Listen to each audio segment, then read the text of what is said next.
नमस्कार, मैं Wasim Akhtar the leader Hindi में आपका स्वागत है।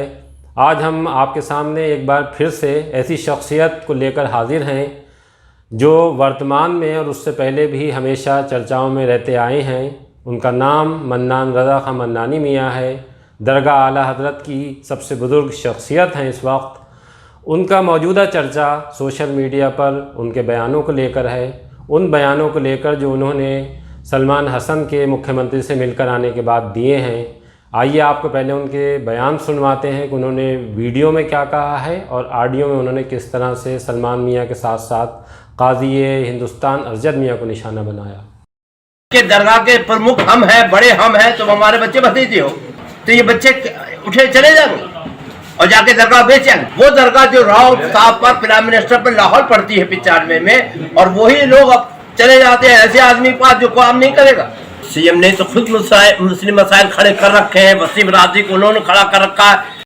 प्रेस कॉन्फ्रेंस हुई है, उसमें कुछ ज़्यादा बातें कह दी गई हैं। इस प्रेस कॉन्फ्रेंस में जो कुछ कहा गया है इसको रद्द करता हूँ मैं, और मैं अपना बयान को वापस लेता हूँ। मेरा बच्चा मेरे घर आ गया, मैं इसे गले लगाता हूँ। अल्लाह करम फरमाए और अरजद मियाँ को लेके आइए।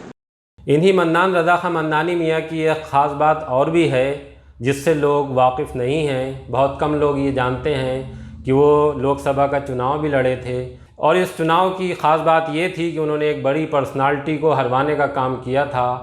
वो पर्सनालिटी थी बेगम आबिदा अहमद, जो उस वक्त के राष्ट्रपति फ़खरुद्दीन अली अहमद की पत्नी थी। उनका जुड़ाव बरेली से ये था कि वो पड़ोसी ज़िले बदायूं की रहने वाली थी। उनका मायका बदायूं के शेखुपुरा में है। बदायूं का बरेली से लिंक होने की वजह से ही 1980 में उस वक्त की प्रधानमंत्री इंदिरा गांधी ने बेगम आबिदा को यहाँ चुनाव लड़ने के लिए भेज दिया।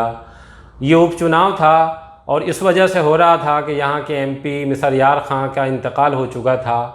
उनकी जगह कांग्रेस ने एक मुस्लिम लीडर को ही उतारा और उन्हें जिताने के लिए अच्छी तरह से फील्डिंग भी सजाई गई। वही चुनाव जीती और इसके बाद उन्होंने फिर से जब चुनाव हुआ लोकसभा का 1984 में, तो उसमें भी जीत हासिल की।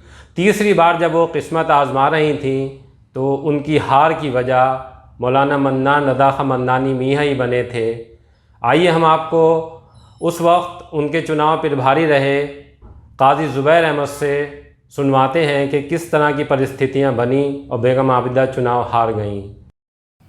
बेगम आबिदा अहमद की हार की जो बड़ी वजह थे वो दरगाह आला हज़रत से वाबस्ता जनाब मन्नानी मियाँ साहब रहे।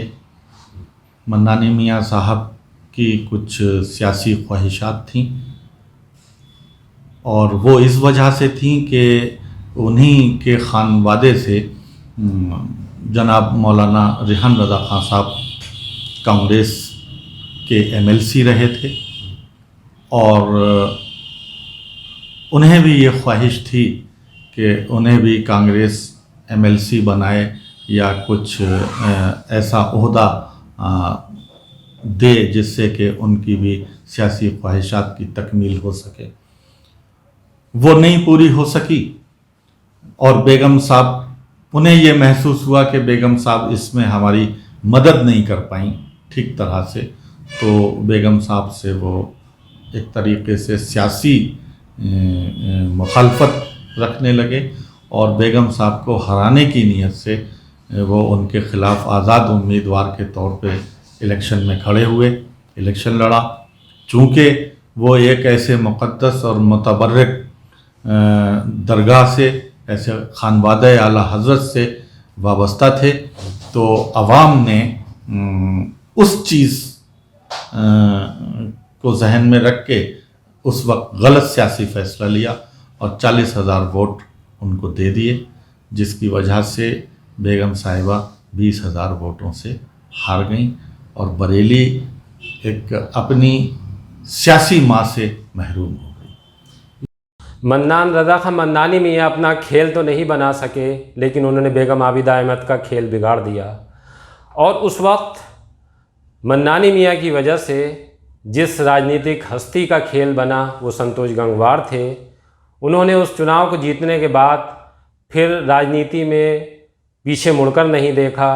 एक मौका ऐसा ज़रूर आया 25 साल के कैरियर में उनके कि वो चुनाव हारे, लेकिन लगातार वो यहाँ से सांसद बनते रहे और सांसद बनने के अलावा 3 बार भाजपा की सरकार में मंत्री भी बने। बेगम आबिदा को हराने के बाद संतोष गंगवार का राजनीतिक सितारा चमकता चला गया और बेगम आबिदा हारने के बाद राजनीतिक फलक से गायब हो गईं, इस तरह से कि फिर उन्होंने ना तो कोई चुनाव लड़ा और ना ही कांग्रेस में उन्हें कोई मजबूत जिम्मेदारी मिल सकी। इसी के साथ एक ख़ास बात ये रही कि मुस्लिम लीडरशिप का भी बरेली में अंत हो गया। बेगम आबिदा की 89 के चुनाव में हार के बाद से लेकर अब तक बरेली में कोई भी मुस्लिम सांसद नहीं हो सका है। बेगम आबिदा की हार का जब जब चर्चा होगा, मुस्लिम गलियारों में मन्नानी मियाँ को मिले 40,000 वोट कसक पैदा करते रहेंगे।